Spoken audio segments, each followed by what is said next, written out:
Hey guys, তো অনেক দিন ধরে তোমাদের সাথে শর্ট ভিডিওস শেয়ার করছি আমি দীঘার, বাট আজকে আমি একটা লং ভিডিও বানিয়েছি, তো স্কিপ না করে তোমরা দেখো। কেন কি কোন হোটেলে ছিলাম ফুল ইনফরমেশন পেয়ে যাবে, কিরকম ছিল, প্লাস আমরা কোথায় কোথায় গেলাম দীঘাতে সব কিছু। আর যদি হোটেলসের ট্যারিফ কত সব কিছু লাগে তো তোমরা কমেন্ট করে দিও একবার, আমি বলে দিব। আর এখানে দেখো রুমসগুলো খুব স্পেশিয়াস ছিল। তো এটা কোনো প্রমোশনাল ভিডিও না, সত্যি সিন্স প্রপার্টিটা খুব নতুন তো ওয়েল মেনটেন ছিল। আর সবগুলি রুমই খুব বড় বড় ছিল, আমরা দুটো রুম নিয়েছি আর দুটো রুমই ব্যালকনি ছিল আমাদের। আর মা পাপাদের যেটা রুম ছিল ওইটাতে বাথরুমটা অনেকটা বড় ছিল, তোমাদেরকে দেখিয়েও দিচ্ছি, দেখতে পারছো। আর এখানে যেটা ব্যালকনির থেকে ভিউ এটাও দেখাচ্ছি তোমাদেরকে। সিন্স অপোজিটে সবগুলি হোটেলস, তো ব্যালকনি থেকে হোটেলসই দেখা যাচ্ছে। Guys, welcome back to my channel, our channel guys.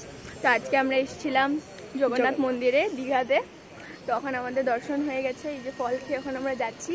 Blog নিচ্ছি, আমি বলতেছিলাম যে এখানে বহুত রৌদ্র, তখন চলো ফটফট ভিতরে ঢুকা যাক। আর জায়গাটা প্রচুর সুন্দর, দেখতেই পাচ্ছ এখানে আরও হচ্ছে, তখন যাক। এরা দুজন আগে যাবে, তার সাথে সাথে আমি। Just look at the beauty guys, it's so beautiful.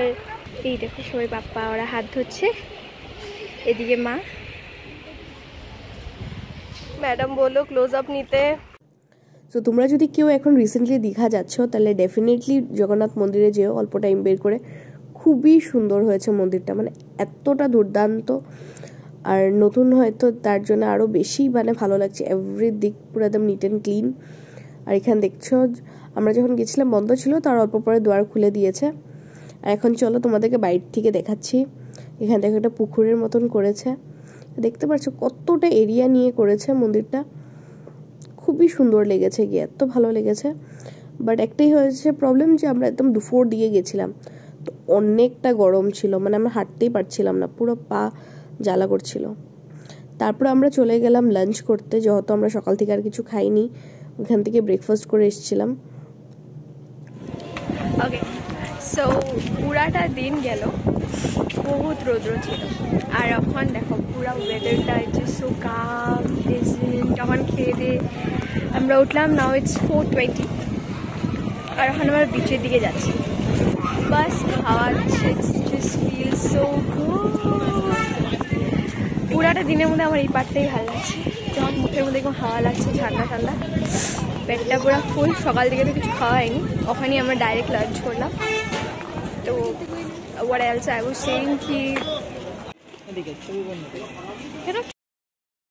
পুরো হাওয়া চলছে মুখে, আমার পুরো মুখটা কালসা হয়ে গেছে। কি যে বাজে বাজে লাইন কেটেছি, যত ফলোয়ার আছে সব আনফলো হয়ে যেত। এখন একদম মুড নাই আমার কথা বলার। তো বিচে অল্পটা টাইম স্পেন্ড করে আমরা এসে পড়লাম আবার হোটেলে। আর এটা দেখো হোটেলের পুলটা রুফটপে যেটা ছিল। এখন আমরা হাতে তো ঘড়িয়ে নিয়ে যাচ্ছি, কয়টা বাজে তাহলে 10টা বাজে এখন। আমরা এমনি একটু ওয়াকে বেরিয়েছি, খাওয়া হয়নি, খাওয়া অর্ডার দেওয়া হয়ে গেছে। তো এই যে দেখো এত ভালো। তো এখন দেখো ডিনার এসে গেছে, আমরা আজকে নিয়ে নিয়েছি এগ ফ্রাইড রাইস, ডাল মাখানি, নান, আর তার সাথে crab masala, which is my favourite. তো আজকের জন্য ব্লগটা এখানেই শেষ করছি, বাই বাই।